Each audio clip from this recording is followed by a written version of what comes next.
Everyone, we're wrapping up our week talking about temptation with a passage from Hebrews. Therefore, since the children share flesh and blood, Jesus himself likewise shared the same things, so that through death he might destroy the one who has the power of death, that is, the devil, and free those who all their lives were held in slavery to the fear of death. Because he himself was tested by what he suffered, he's able to help those who are being tested. We don't have a high priest who can't sympathize with our weaknesses, but instead one who is tempted in every way that we are, except without sin. You know, I think a common response to this story from Matthew we've looked at this week is, well, of course, he passed the test. It's Jesus. Do we really believe that Jesus was tempted to do these things?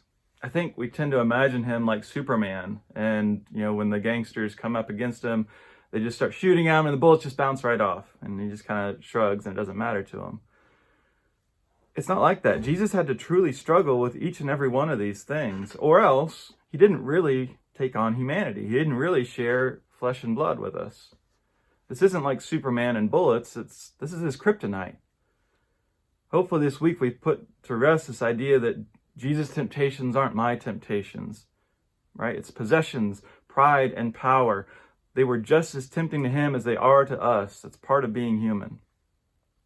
So why do we chase after these things? Hebrews says it's because we're scared to death. We're scared of death. Right? Life is so short, so you got to take what you can.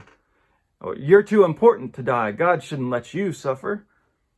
You can take control and never lose if you just have enough power. Violence and lies and hatred, they're worth it if they can keep death at bay just a little bit longer.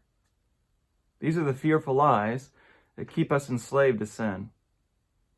In the wilderness and on the cross, Jesus shows that the way to conquer death is to accept death.